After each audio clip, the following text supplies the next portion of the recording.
This is the 2025 Brewtubers Online Brewers Club Malt Experiment, Amber Ale. Thanks to our sponsors. 5 Star Chemicals. Check out their new online straight-to-consumer homebrew shop where you can buy everything from Star San and line cleaner to the new liquid PBW that can be used at temperatures as low as 58 degrees Fahrenheit.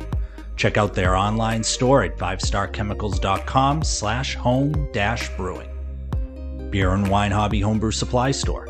A local homebrew shop in Danvers, Massachusetts. Order any malt they offer in any quantity you want, and if you order before 11 a.m., they'll package your items and ship out the very same day.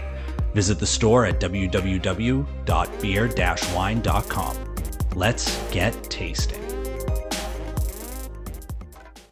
Cheers and welcome to Irondale Brewing. We're up to beer number 6 already in the 2025 Brewtubers Amber Ale Experiment, wherein we each take a base recipe and add a specialty malt. And for beer number 6, we have, I hope I will say this correctly, Lance from Hundehütte Brewing, which I believe means doghouse in German.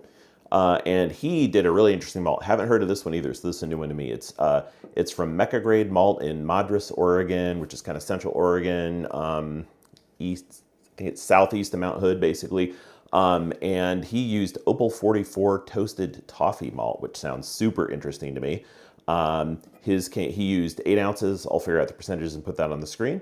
And his came in at 5.1 ABV. The other interesting thing, let me get a shot of his label here. I got stuff on the wrong side. Sorry, hopefully that'll be good to see. And the can is interesting. I've never seen a can like this.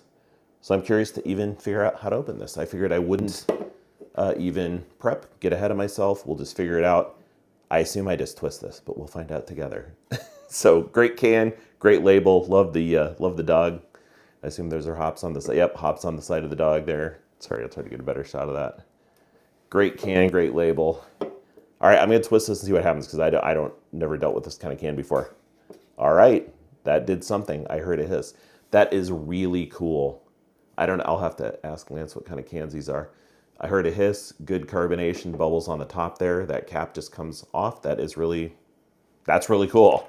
Okay, so let's give this a pour. See what we got going on here. Yeah, great carbonation. I'm going to try to do it in the right order this time and get aroma first, since that's what goes away first. Oh wow, that is a really nice nose on this. It's nice and, I'll say a little bit yeasty and malty, but that sweetness and kind of almost raisiny, chocolatey raisiny sort of deal comes through on the nose nicely. Great color. That is, it's maybe a little bit darker and less clear than some of the other ones, but that is a nice brown, copper, amber color. I don't know how well you'll be able to see that it's got a lot of tiny carbonation bubbles coming up from the bottom, so that's really well done on that as well. Yeah, that's a good looking beer. Like I said, just a little bit less clear and maybe a little darker than some of the others.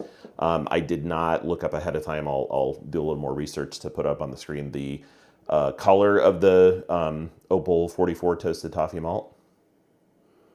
So I don't know kind of what impact 8 ounces has and what the percentages is, but we'll get that figured out after the fact. Yeah, excellent smell. Now that it's the head died down a little bit of nuttiness on the nose as well. All right, let's take a taste of this bad boy.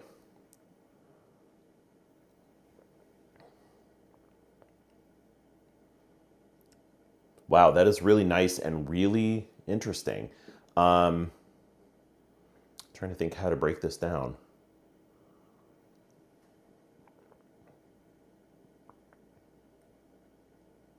Yeah, really nice, smooth mouthfeel.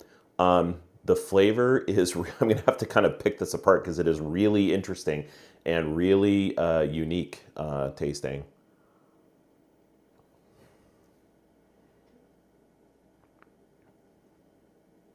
Yeah, so some really nice, that is amazing. The finish is like almond candy almost, the toffee, almond candy thing.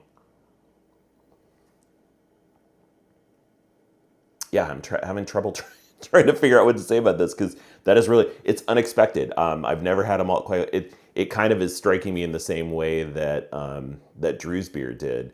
That it's like it's nothing. I've never had anything quite like this before.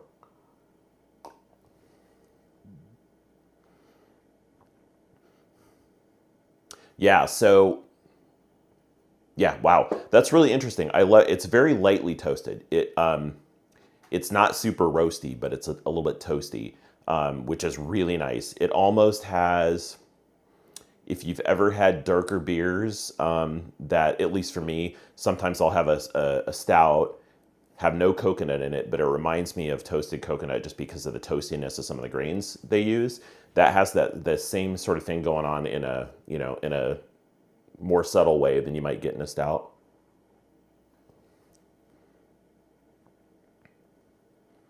And then after that, it definitely has some dark fruit and chocolate. I'm trying to go through like what I taste initially and then through to the finish, if that makes sense.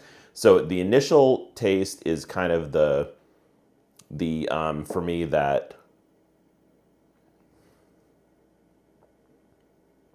little bit of sweetness and toastiness, and then I get dark, maybe not dark fruit like plum, but more like raisin. But in that realm, that I'm being nitpicky there, and then a little bit of chocolate, and then in the finish I get nutty chocolate and sweet in the finish. The Yeah, and it linger. I mean, it's crazy because it almost, as I'm sitting here talking, what's left on my palate almost reminds me of eating a candy bar or something like that. Not as intense, but kind of that, after you eat a candy bar and you're sitting there for a few minutes, that kind of lingering, that's what it reminds me of. It's really interesting. And I'm sorry, I'm probably like, I hope I'm making some amount of sense, because this is just rather unexpected how this malt is working in this beer.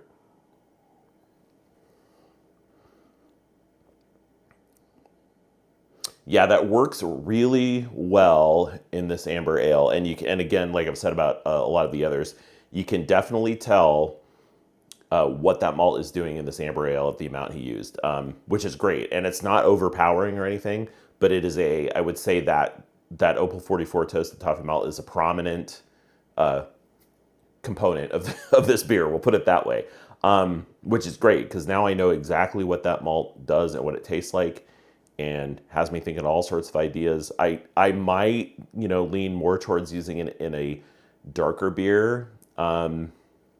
You could even do something like, if you wanted to make, say an almond roca kind of evoking darker beer, this would work perfectly. It is crazy how much it reminds me of candy bar. I'll have to read more about that malt and the maltster.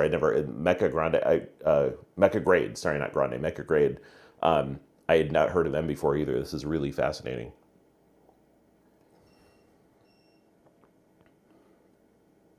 Yeah, that is really. And then the finish, you get a little bit. I don't know if everybody shared kind of their gravities. It finishes dry enough that the sweetness and that candy-like component of the malt doesn't get overwhelming as I'm drinking more of it. It does linger a little bit, but it's not, it's not cloying or anything like that. I should make that point very firmly, because I'm sitting here talking about candy bar stuff. It is not cloyingly sweet or anything like that. It is really just a nice, it evokes the idea of it more than it hits you in the face with it, which is really nice.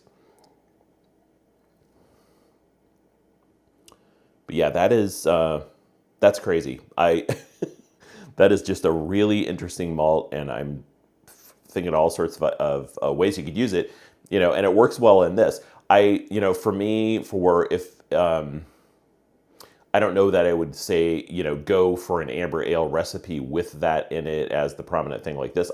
It's awesome beer, and I'm glad I'm getting to try it. It is the characteristics are not maybe what you'd expect in an amber ale, but that's okay too. So let's see. Let me take one more drink and think about the rankings. Like I said, this is getting more and more difficult to think about the rankings, but this is why we're doing this experiment.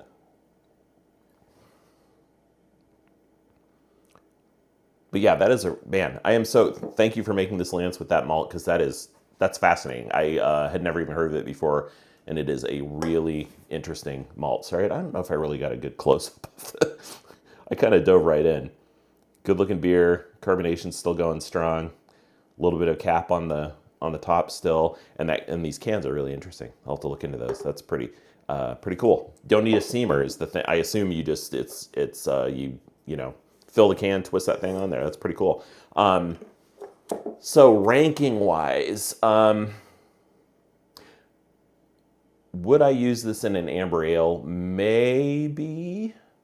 I don't know that I would use it in this sense and call it just, hey, here's an amber ale, because it doesn't, and I'm not a big stickler for style, but it's not what you expect in an amber ale, but it's definitely a really excellent beer, very well made, and that malt is really super interesting. But as a beer, what do I want to say here? I think I'm going to put this one as the new number, I'm going to say number 2. I think for me, it works a little less well in the context of the amber ale than the Carolina biscuit malt did, and maybe a little bit better than the Griffin malt. And again, I'm like, I feel like I'm splitting hairs here, and I should make this point as well. This is nothing to do with the quality of the beer. These have all been excellent beers, and nothing to do with the execution or anything like that. Everybody's done a great job of making the beers. This is just, I'm having to like kind of force rank stuff, and it gets more and more difficult as we go on. But yeah, I think this will be my new number 2.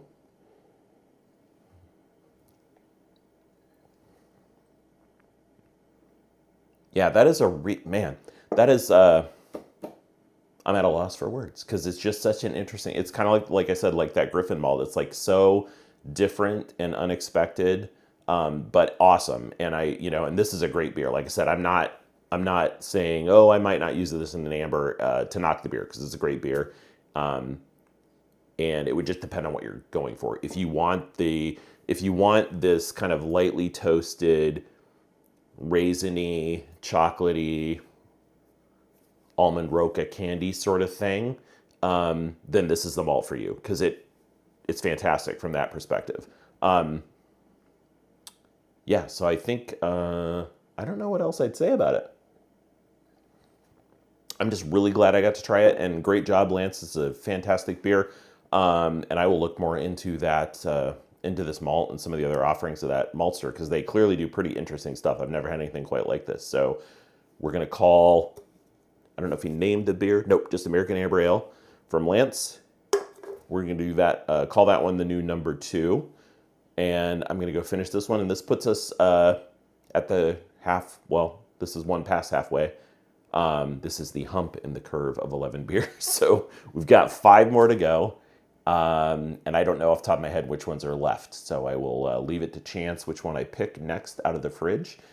Thanks for watching, and thanks again, Lance, for making this beer. That's a great malt. Sorry if I was a little discombobulated, but you'd have to taste this beer to understand what I'm talking about. It's just so interesting and unexpected, and there's a lot going on with it, and I really am enjoying this beer. So we'll see you for beer number 7. Cheers.